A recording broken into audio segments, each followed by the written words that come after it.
Look what just came through the post. Good old rare books. I'm such a tease.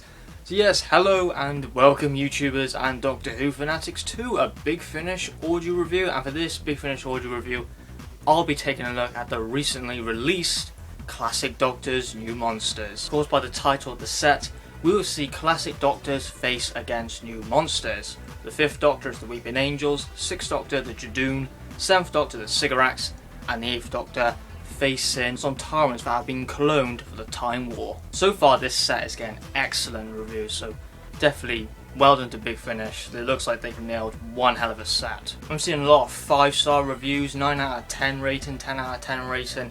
It's going down very well, so I was very excited to check this set out because the reviews have been very good, very positive. It seems like all the stories have been very highly enjoyed by the listeners, and what I do really like about this set, the opinions are quite different of what everyone's favourite story is from the set. Fallen Angels, Judoon in Change, Harvest of the Cigarettes, or the Sontaran Ordeal has been very different. Which story is the best out of the set? It's been very different with people, and that's great to see. So it makes it all the more exciting for me and new listeners that want to get the set, which one will turn out their favourite in the set. Yeah, Big Finish did a very good idea with the set because this will spark classic fans and new series fans. It's definitely a good set for both fans. And a perfect start for new listeners because they can get a taste of the classic Doctors in Big Finish. For example, if someone was getting into Big Finish and got this set and loved the 6th Doctor, check out his other stories. He's got so many classics.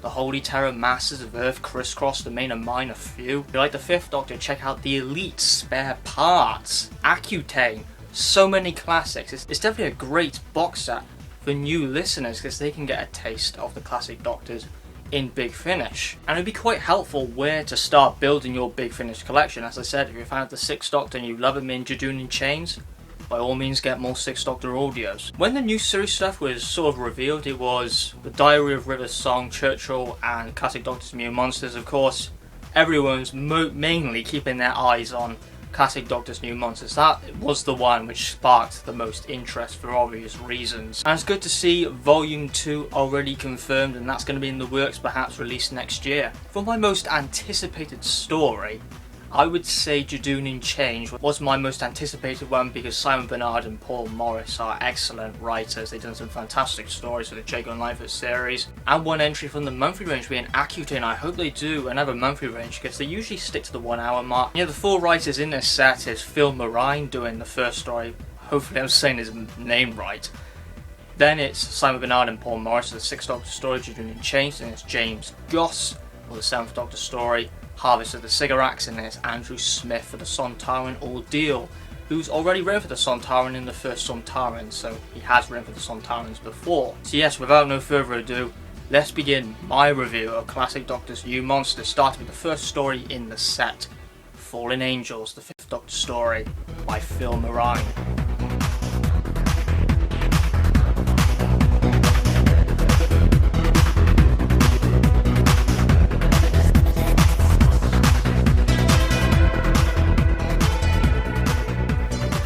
From the set, Fallen Angels has sparked quite a bit of attention because Big Finish are doing something quite difficult here and challenging. And because of this, it seems to be a highly anticipated one from the set. For most people, the most anticipated one. Because here, Big Finish will be utilising a monster, a very visual Doctor Who monster in a Big Finish audio. So this will really test the writer Phil Marine and the sound design team to make this audio come to life and to make a visual monster work on audio, and that can be very difficult. And I believe this is Phil Marine's first Big Finish audio, so he's definitely starting with a bang here, as Phil Marine needs to make a visual monster work on audio. And for the sound design team, including Howard Carter, who's excellent at sound design and music score, he needs to create the environment and the atmosphere for the Weeping Angel to be in. If there's not really any atmosphere or environment, you can't really picture the Weeping Angel that well. So yes, a very difficult story to execute well, but knowing Big Finish, they do execute like experimental and original ideas very well. The story's introduction pretty much tells us how the story will play out and how the Weeping Angels get into the frame of the story, and as well character motives, especially one character being the priest played by Dan Starkey. And I'll get into Dan Starkey's character a little bit. It's nice to see Dan Starkey play a more versatile role because, you know, he's known to play Sontarans, obviously. So it's nice to see Dan Starkey play something a little bit different so we can see more of a versatile side of Dan Starkey's voice acting. Because yes, he is a very versatile voice actor. From the start, straight away, the atmosphere, the environment has been built wonderfully, and you can picture the Weeping Angel wonderful. You know when it's moving, and as well how it's moving, because the characters explain how the Weeping Angel is moving, so that's good writing by Phil Moraine. As if that wasn't implemented, we wouldn't really know how the Weeping Angel was moving. The atmosphere was really well done by Howard Carter, especially the music score as well. The chapel's atmosphere has a very holy yet very unnatural and echoey feeling to it, which works very well. You can very easily picture the Weeping Angel in that environment. Yeah, for new listeners, picturing something like that will be difficult, absolutely. But for me, the way to picture this audio the best, you have to have complete silence. There can't be any background noise or anything like that. And it is beneficial to actually listen to this story at night time, so you can really just take in all the atmosphere when the Fifth Doctor are in the catacombs and that. So you can really feel the atmosphere and you can picture the Weeping Angel so much more better. So that's the best time to listen to Fallen Angels to make the audio fully effective. Oh yeah, I forgot to say about the music score.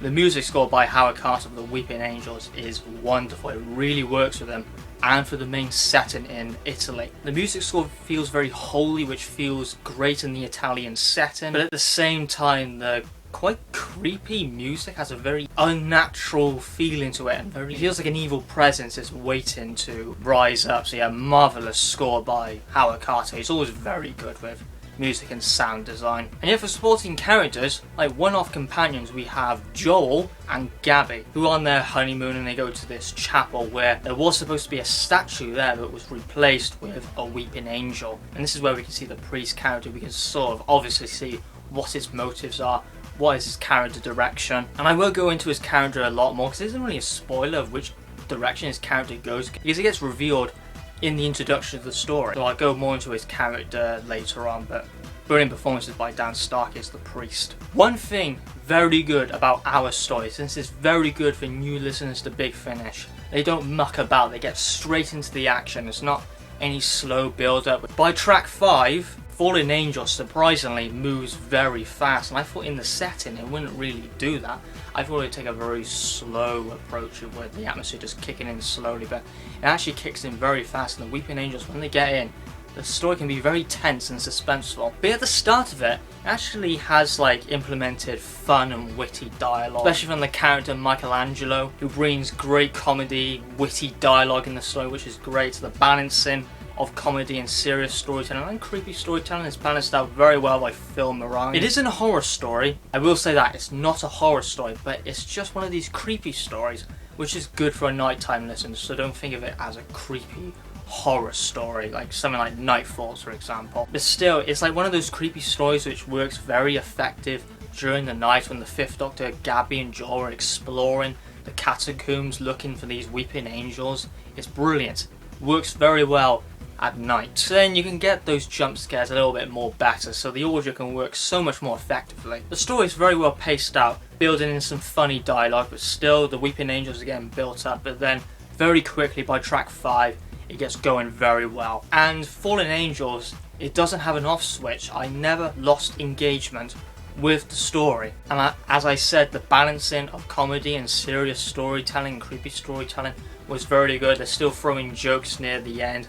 There's a very funny line where, Joel gave the idea to Michelangelo about his artwork, and then that he invented the sandwich, and then the Doctor interjects saying, no, I invented the sandwich. So it's really fun, witty dialogue, which works really well. So yeah, right now I'm going to go more into the priest, his character. He's a very good character, but his motives are revealed straight away in the introduction, so it isn't a spoiler whatsoever. As I said, he plays a more versatile role here, not just as a Sontaran.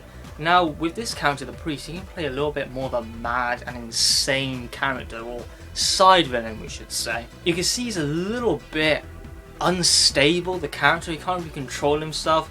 As you say, oh yeah, the Weeping Angels, they won't harm him, but knowing the Weeping Angels, they don't ally with anyone. They're called the Lonely Assassins for a reason, so obviously they wouldn't work with him. You can see he's a little bit crazy and and just a mad character. But yeah, brilliant performances to Dan Starkey, fantastic. And when we get to track 10 and 12, my word, it's the story suspense that really kicks in. Weeping angels crashing through window, constant jump scares, loud roaring music, it's wonderful. Or loud build-up music, we should say. It uses that effect in some films, like I think it's called a stinger they use. It's very effective. And yeah, the Doctor and Michelangelo have brilliant interactions. They're quite funny with each other, which I quite like. I like it where the Doctor thinks he keeps defeating the Weeping Angels, but they keep coming back. With the story, you're always on the edge of your seat near the end. You don't know where exactly it's going to end. Yeah, Phil Marine. This was your first Doctor Who Big Finish audio, I think. If I'm wrong, someone correct me. But I believe this is his first. And you went for something very risky, I would say. And you nailed it. Yeah, well done to Phil Marine. I gotta congratulate him, because he went something quite risky, quite experimental, and quite difficult to do for his first Big Finish story. But this proves to me that he can be a very good writer. He knows what he's doing, so obviously I cannot wait to see more from this writer. And he has got a further release coming up from the 4th Doctor Adventures Series 6. Yeah, absolutely cannot wait for that.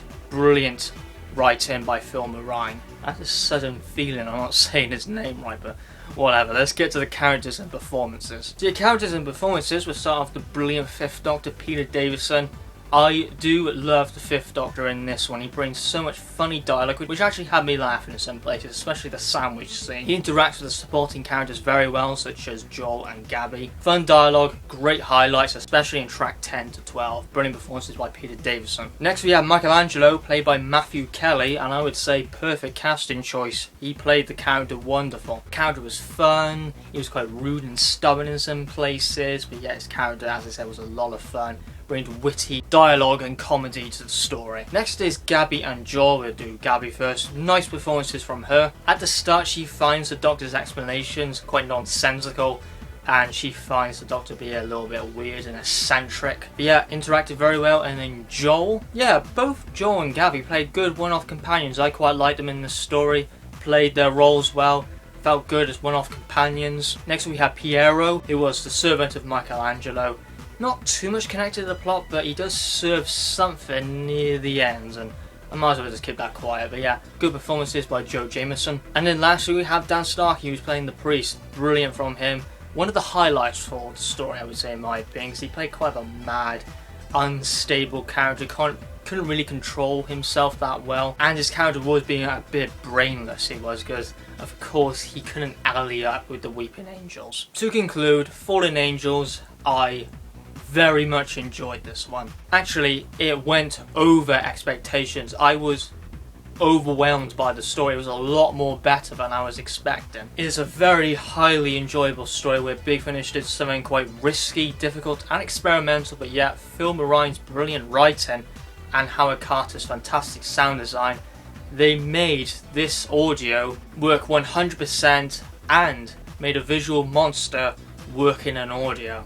So that's definitely a round of applause and a congratulations there, as not a lot of people could actually do that in an audio. Yeah, we are talking about Big Finish after all, aren't we? So yes, Fallen Angels, it's getting a 9 out of 10 from me. What a wonderful story. It definitely deserves a 9 out of 10. It overwhelmed me. I thought this was going to get an 8 out of 10, but I said no, this is a lot better than an 8. This is a damn 9 out of 10. Fantastic story. Wonderful writing by Phil Marine. I praise this guy so much now. Cannot wait to see more stories by him. So yeah, that was my review of Fallen Angels. Brilliant story. Now to the second story of the set. And it was my most anticipated one from the set. It is the 6th Doctor story, Judoon in Chains, by Simon Bernard and Paul Morris.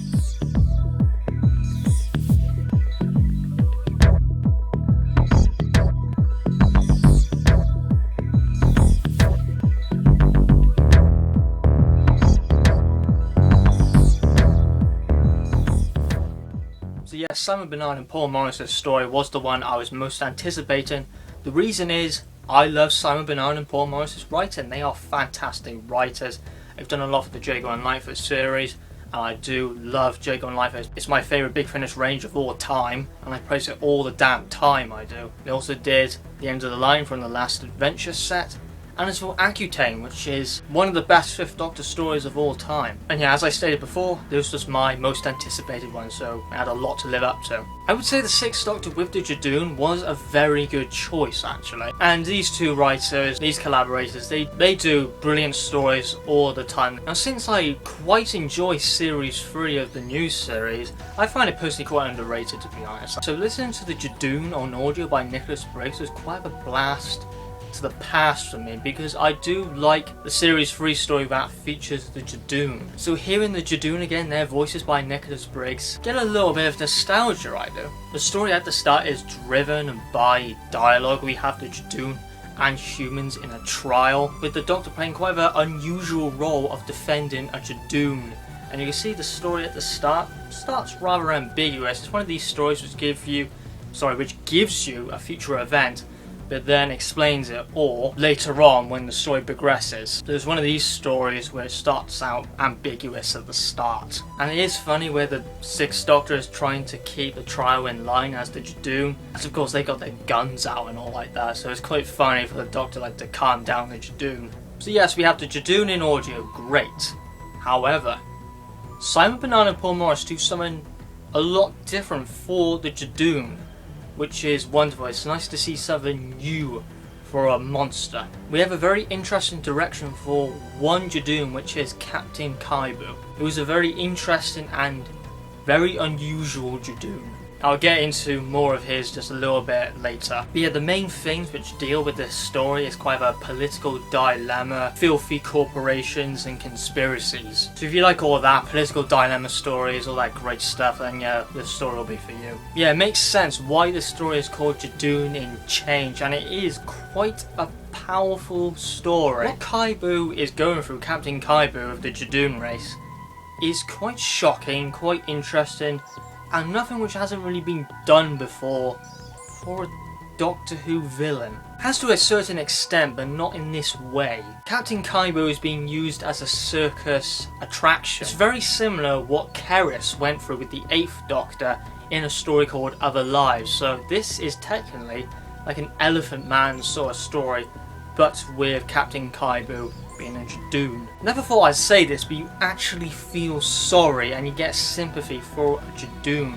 Because this Judoon is not like no other Judoon. Of course, all these humans, they keep pushing him about and all that, and the Judoon, he doesn't fight back, he doesn't do anything. And what's very good, I'll just dive into a little bit more. I don't want to just say the full thing about this character, because it's best to leave this character quiet.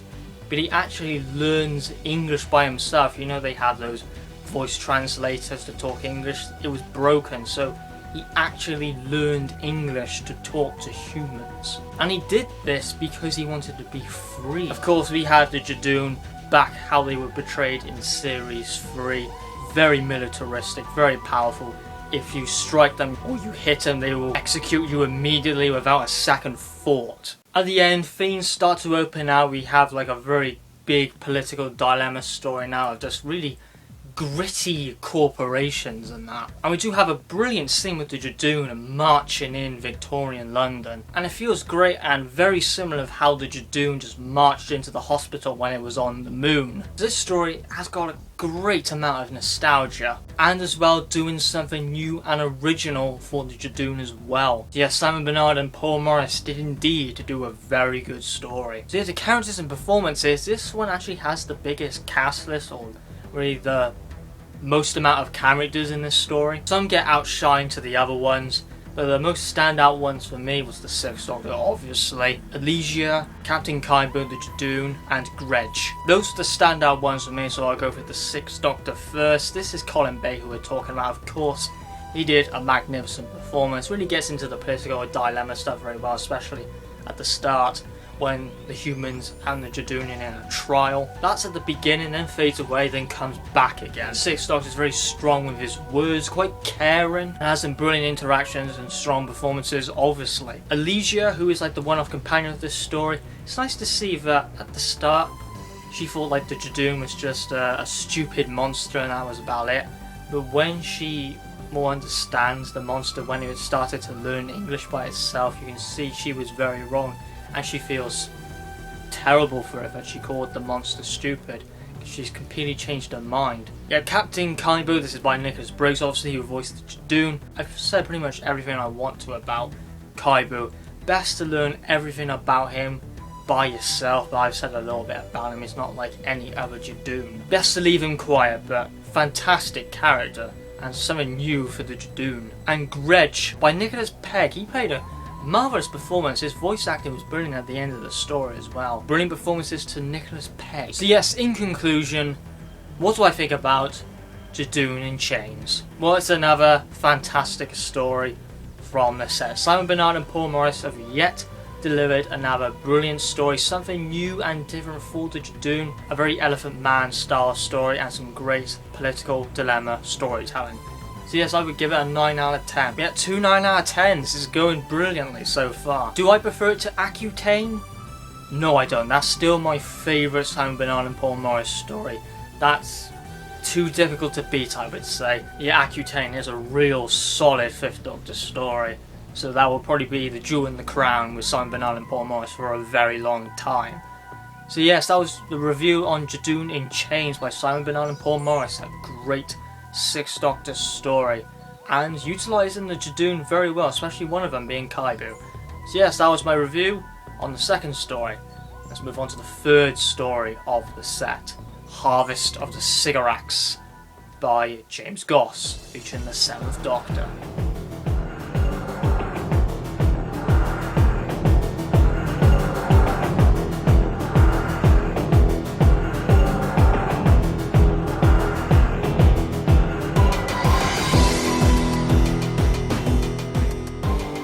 So yes, the second half of this box set and the third story, we have Harvest of Sycorax, featuring the Seventh Doctor, written by James Goss, who is a very good writer. I do like his stories a lot. Again, like Simon Bernard and Paul Morris has done quite a bit for the Jago and Lightfoot series, I do believe. A few companion chronicles to his name as well. Likes to do a lot of the spin-offs as well, such as Beneath Summerfield Stories, and as well he did the recent Death and the Queen. Like all stories, they all interested me, and this one did seem interesting to use the Sycorax. I was quite interested to see how James Goss would portray these monsters. Would it be anything like Judoon in Chains, where Simon Bernard and Paul Morris are being quite original and different? But yes, to the opening of the story, we see the Sycorax invade a space station, where the Seventh Doctor gets quickly in the situation and meets a character called Zanzibar, who plays the one-off companion in this story. I can see that these two get along quite fast with each other. See quite a nice bit of dialogue and interactions, especially when they say to the computer to shut up exactly at the same time, which is pretty funny. Yeah, they say shut up to that computer quite a lot. The Seventh Doctor in this story sort of comes across his season 24 counterpart, being quite witty, jolly and whatnot. Yeah, when the Doctor sees the Sycorax, he does have this fun personality to them, but simultaneously mocking them at the same time. He's quite clever at doing that. The Doctor be's funny, but simultaneously mocking the enemy. That's how great the Seventh Doctor is. And of course the Sycorax, they do not like that whatsoever. In this story, it's quite a base under siege style story, trapped on a space station with the Sycorax all around, don't know really where they are, so they could be lurking in the shadows. So it's got quite some nice atmosphere, really. I do like the atmosphere. It just has this very quiet mechanical hum, and that's about it. So the atmosphere is very quiet. But yeah, Howard Carter and two other people have got their names, sound designers. Very good sound design. It's simple with just a mechanical hum in the background, but very effective. Yeah, for the supporting characters introduced, we have Zanzibar, Cadwallader, and Shardrak. And yeah, as I state, that the computer system comes across as quite rude and funny sometimes, where the computer system says to one of the characters that he's apparently constipated. Rather funny, silly comedy. It's quite nice. James Goss usually always implements comedy in this story. It's pretty much his writing style, I would say. He likes to add quite a bit of comedy, and yeah, it does work, it is funny. James Goss usually always implements comedy in this story. It's pretty much his writing style, I would say. He likes to add quite a bit of comedy, and yeah, it does work, it is funny. And what I like about the Doctor is so well written. I want James Goss to write more for the Seventh Doctor, because his performances are great and how he's written is brilliant, where he can simultaneously be funny and mock his enemies at the same time. It's brilliant. His dialogue comes across as very disdainful when he's talking down to the Sigarax. He like mocks them a little bit, and there's a perfect line. It's one of my favourite lines out in the entire set. He says this: "I've got a message from the Time Lords. Grow up." It's one of Sylvester McCoy's best performances in an audio. I honestly, out of the entire set, Sylvester McCoy was the winner for me. Yeah, I like also the 7th Doctor shares his opinions on human choices or things like that, where Zanzibar tries to make a choice of bravery and the 7th Doctor says to himself, "You foolish human." So he's sharing his thoughts about human choice. And yeah, Zanzibar is one of these characters who is independent. She likes to have it her own way. She doesn't want a second opinion. When she takes a view on something or takes an action, she doesn't want to have a second opinion. She just wants to go down that direction. She doesn't want to be talked down to. And the 7th Doctor was trying to do that, but she completely interjected. So yeah, her character comes across very bossy, I would say. Yeah, go back to the Sigarax and the Doctor with doing fantastic disdainful dialogue. Just shows a lack of respect to the Sigarax. Of course, they wouldn't like that because they're quite of an honourable race. You know, they think a lot about combat. And by this point we can see like what the Sigarax are up to. They want to have access to a vault and to gain secrets. Of course, I don't really want to go into that. It's not a huge spoiler, but it's like a plot reveal it is. And yet the Sigarax chief. No, I haven't watched the Christmas special featuring David Tennant for a very long time. So I can't really remember how the Sigarax were betrayed, especially the chief.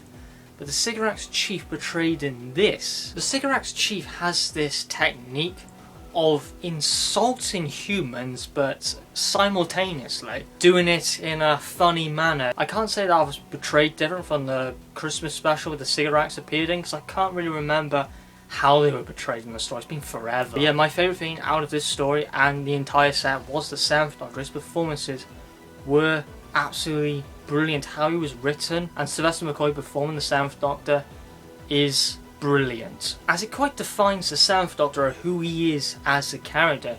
He's funny in some places, he can bring disdainful dialogue, shows lack of respect to villains, he can speak his mind on events which take place. As he said, foolish human to Zanzibar, who made quite a wrong decision. She wanted to do something brave, but to the 7th Doctor that was just something foolish. And his voice acting was just generally brilliant. So yeah, brilliant performances to Sylvester McCoy. So yeah, I was actually going to move to characters and performances. There's no point doing the 7th Doctor now, as I already covered. But yeah, I will say this, I am growing more and more in love with the 7th Doctor. I'm currently reading more Virgin New Adventures. I'm more appreciating his era and checking out more of his Big Finish stories. I'm getting more appreciation for the 7th Doctor. He's become one of my all-time favourite Doctors, and I find him truly underrated. Best performer out of this set for me. So yeah, next character is Zanzibar, who is like the one-off companion in this story. A very well-rounded character, I would say. You can see her characteristics stand out very well. She's quite independent. She doesn't like to have a second opinion by anyone else. She likes to do it her own way. No second opinion on her actions that she takes. Quite strong-minded and a little bit bossy. The other characters had brilliant performances, but Zanzibar did stand out and the 7th Doctor was brilliant. The Sigarax chief was very well portrayed as well by Giles Watling. He did very well. In conclusion, what is my overall opinion on Harvest of the Sigarax? Again, it's another successful story. The ending was quite sudden for the Sigarax, I will say, but nonetheless it was a very good story by James Goss. Implemented great comedy and serious storytelling. The 7th Doctor was so well written, and his performances, Sylvester McCoy, were over the moon. And yeah, I did prefer it to Death and the Queen, I would say. Originally the story was going to get an 8 out of 10, but since the 7th Doctor's performance was so strong, I loved it more and more and more when the story progressed. I'm giving it a 9. It was originally going to be an 8 to this story, but I'm going to give it an extra point because the 7th Doctor was the best thing about this set for me. So far, this box set is going very, very well. 3 9 out of 10. You don't even know which one's my favourite yet because they've all been the same rating. Yeah, I do the rating thing at the end, as I always do. So we're on to the final story of the set now. the Sontaran Ordeal. So let's see if Andrew Smith can deliver another 9 out of 10. So let's move on to the fourth and final story by Andrew Smith, featuring the 8th Doctor and the Sontarans, being the Sontaran Ordeal.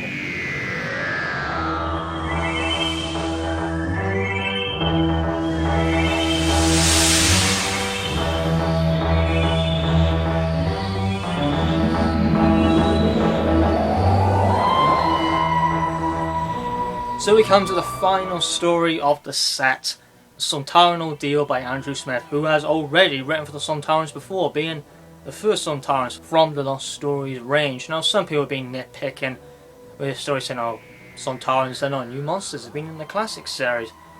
Well, does this bother me? No, not really. I think some people have had enough of hearing that, to be honest, because the story is still dealing with New Who concept, it is, as these Sontarans have been cloned to be in the Time War, and of course the Time War is a New Who concept, so it's still dealing with New Who concepts. But could they have done another new monster? Yes, they could have. Does this bother me? No, not really, because we still got Volume 2 to come out. Yeah, since all the stories have been 9 out of 10, my excitement for this story was actually grown a little bit more. And yeah, I haven't had this much enjoyment for a Doctor Who box set in a very long time, I would say. I do personally prefer box sets where the stories are individual, don't have anything to do with each other, no overarching plot or anything like that. I like it where each story is something completely different. It has the same theme, of course, new monsters, but different stories. The set can feel a lot more, it has a lot more variety, the set is what I'm trying to say. Of course, when you're doing something like an arc, like Doom Coalition, they can't really be extremely different from each other, otherwise be disjointed. But here, they can do that. The box set has a theme, but all the writers can have different ideas and utilise their own elements. Now, I have no ill will to Liv Chenka and Helen from the Doom Coalition series, but it feels great to have this breath of fresh air, to have the 8th Doctor not with them. Again, I don't have any ill will to them, but it's just nice to have the 8th Doctor flying solo. And well, it's more McGann. Who doesn't want that at the end of the day? Yeah, the introduction of the story, like Fallen Angels, you can sort of see how the story will play out. Of course, the Doctor, he doesn't want the Time War to come to this planet known as Drakis. You can see a different side of the 8th Doctor. You can see he's a lot more ruthless, angry. He sounds beaten up, and you can see his inner anger creeping out. So he's just fed up with all this war and destruction. And of course, with this story, the Sontarans are trying to be a part of the Time War. Yeah, as I said, with a benefit, all these stories start up very quickly, they don't mess about, and this is another story which starts up very quickly and does not mess about. That's another reason why it's perfect for new listeners to Big Finish. Sontarans don't necessarily start as the enemies. With this story, we have monsters very similar to Drassics called Sand Separants. They do really act like Drassics a lot, so this is probably the closest thing you would get with Drassics being a Big Finish audience. But yeah, anyway, the Sand Separants, they are very fierce, and in one scene, a Sontaran gets ripped up to shreds by one of them. So that's the closest thing to Drassics versus Sontarans. Oh, that's a dream come true. Yes, Serana, who is like the one-off companion in this story, calls this place the Deadlands, as the planet is completely dead from the Time War. And yeah, we have a very interesting Sontaran character in this one, played by Dan Starkey, who is Commander Drask. Unfortunately, he's no longer Commander because he's going through a ordeal. I'll touch upon that a little bit later, but I won't go fully in depth with that. Even though the story does have its serious parts, it does have some really funny dialogue, and the set can be highly enjoyable and fun in a lot of places. The comedy isn't overpowering, but it works very well. Andrew Smith definitely utilised the comedy very well. Just funny lines it is, where Jask says to himself, "I'm Jask, the foe slayer," and then the 8th Doctor says, "I'm the Doctor, the Sontaran tie-upper." Since Sontarans have really disdainful attitude towards other species except themselves, it's funny that the 8th Doctor does it right back at a Sontaran. It's just so funny. Yeah, we do learn a bit more about Jask, of why he's going through this Sontaran ordeal. He says he's been dishonoured as he apparently failed a mission, but we don't really get the full story of it until later on, but I'm not going to cover that, as Jask is actually a very interesting Sontaran, portrayed a lot different from other Sontarans, quite intelligent in fact. You see Sontarans not just like their warlike selves, but with one of them being Jask, being quite manipulative. It's quite nice to see Sontarans like this. It's something that hasn't really been utilised with the Sontarans before. It has, like with the Daleks, the Cybermen and whatnot, but not the Sontarans, so it's nice to see that by Andrew Smith. The Sontaran wants to create a big amount of animosity so he can get free. Of course, the Sontaran will do anything to complete his missions. The Sontarans do have their comedy moments, they do. I don't really like it where comedy with Sontarans is a bit too much, where it's overused. Don't really like that with Sontarans, as I like them to be just a brute force really, just absolute brutes. But they are still in this story, and their comedy isn't over the top like Terror of the Sontarans. Their comedy, they just have their moments really, especially Jask. And that's about it. So comedy is not all over the place, still has a serious storytelling, and we do get a nice amount of Sontaran animosity, which again we haven't really seen a lot. So yeah, some good writing balance in by Andrew Smith with serious storytelling and comedy. And yeah, Jask, a very well written Sontaran, a lot more intelligent. You can see he really hates the General for many reasons which I won't go into, so I'll sort of spoil the story and all that Sontaran animosity.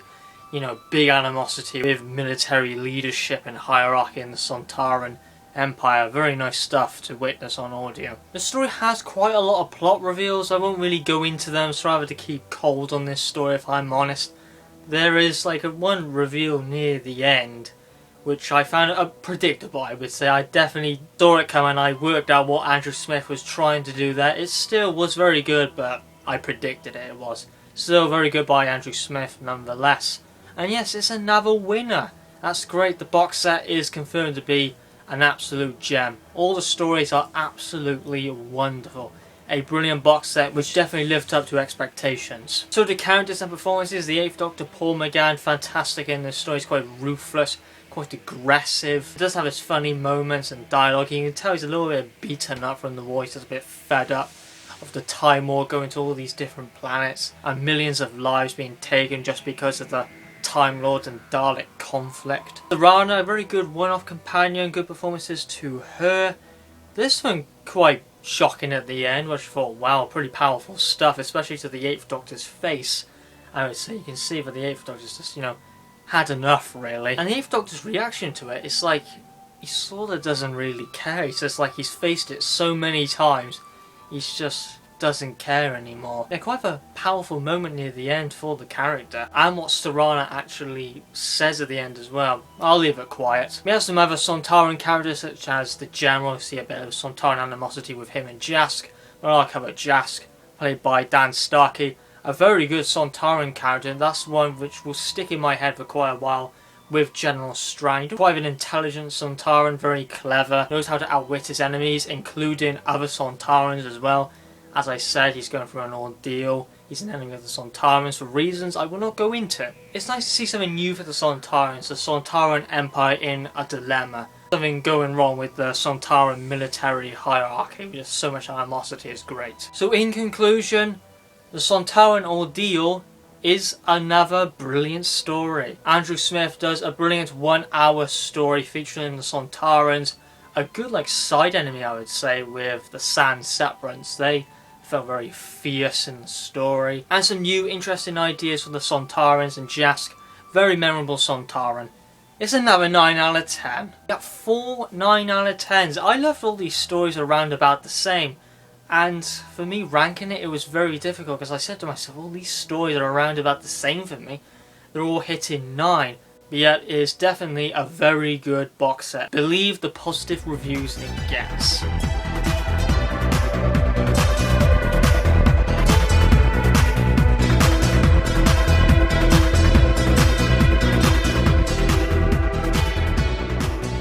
So, in conclusion, what do I think of Classic Doctor's New Monsters by Big Finish? That's quite obvious what I'm going to say, really.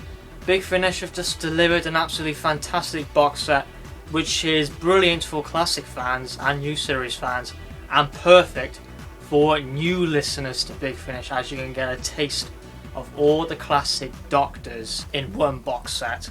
My rating, since all the stories are 9 out of 10, I'm giving this set a 9 out of 10. This is one of my favourite Big Finish releases this year.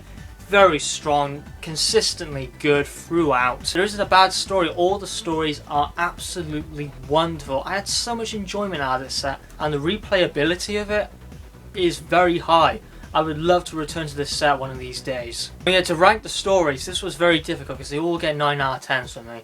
So 4th place for me is Harvest of the Sycorax, the 7th Doctor story. This one was going to get an 8 out of 10.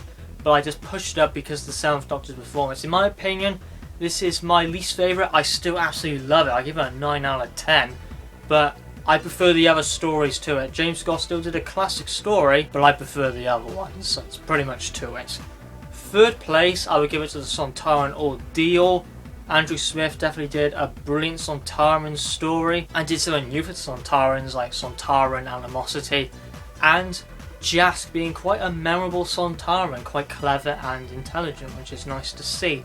2nd place is Simon Bernard and Paul Morris's story, Judoon in Chains. Of course, they always nail a classic, doing something quite unique and unusual, I would say, for the Judoon, yet it's brilliant, and of course, they're still like their old selves, how they were portrayed in Series 3 as well. And 1st place, I didn't think this one would be 1st place, but it is.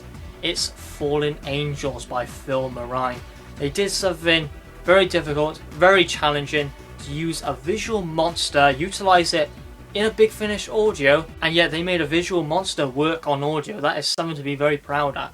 Phil Marine, the sound designers and everyone who worked on that audio did brilliantly. Yeah, Fallen Angels has to be my favourite because they executed it very well. So much enjoyment out of this set. This is a must-have for new listeners. So if you're a Doctor Who fan who wants to get into Big Finish, this is a set you definitely need. It's £20 on the Big Finish website. Both a physical copy and a download copy are £20 on the Big Finish website. I will link it in the description if you're interested in getting it. It's definitely worth the money. Yes, that was my review of Classic Doctor's New Monsters. Leave its positive ratings. This set has got nothing but positivity. 10 out of 10s, 5 stars, 9 out of 10s, and yeah, as I said, it's a 9 out of 10 for me. So yes, I will close off the video. Hope everyone enjoyed this review. My next video will be a look at my Big Finish collection 1 to 25 of the monthly range, which will be in depth. I know people have been waiting for that for quite a while. So yes, thanks for watching this video, and of course, have a good one.